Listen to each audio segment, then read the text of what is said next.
These tankers have been called the weak link in rail safety, and authorities wanted defects fixed 2 decades ago, yet they continue to carry dangerous materials through our neighborhoods. With the recent U.S. oil boom, the amount of crude transported by these tankers has more than doubled just in the last year, increasing the odds of another deadly accident like the one in Canada last summer.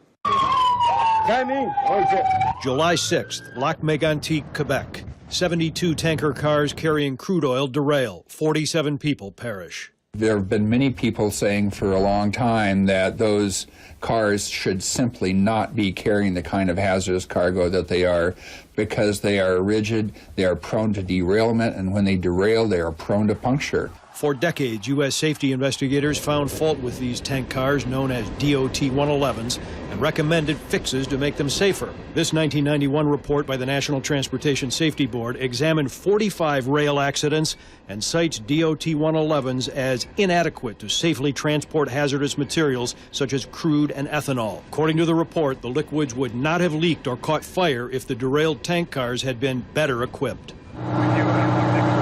Investigators ruled this 2009 derailment in Rockford was caused by Canadian nationals' failure to notify the train crew that an area of tracks had washed out. One person died.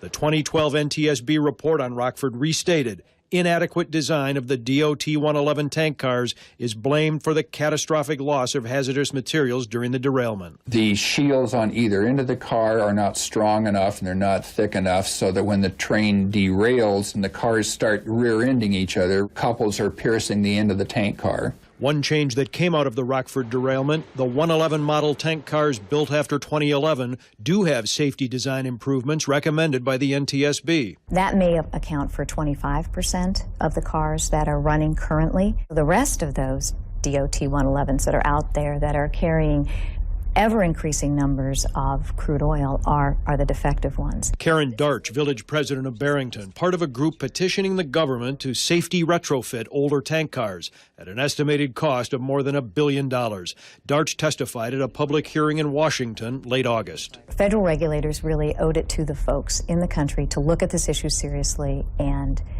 require a change. The tracks cut right through Barrington. A derailment involving hazardous materials could be devastating here. Amazing what it would do to this part of town. It's a very constant potential danger. West suburban Aurora has 2 major rail lines running through town. We have invested a lot of faith and confidence, not to mention tax dollars, in our federal regulators, and one would think that they would see fit to take care of this problem. This side rail yard not far from the Aurora-Eola border highlights a potential problem if there is a derailment here.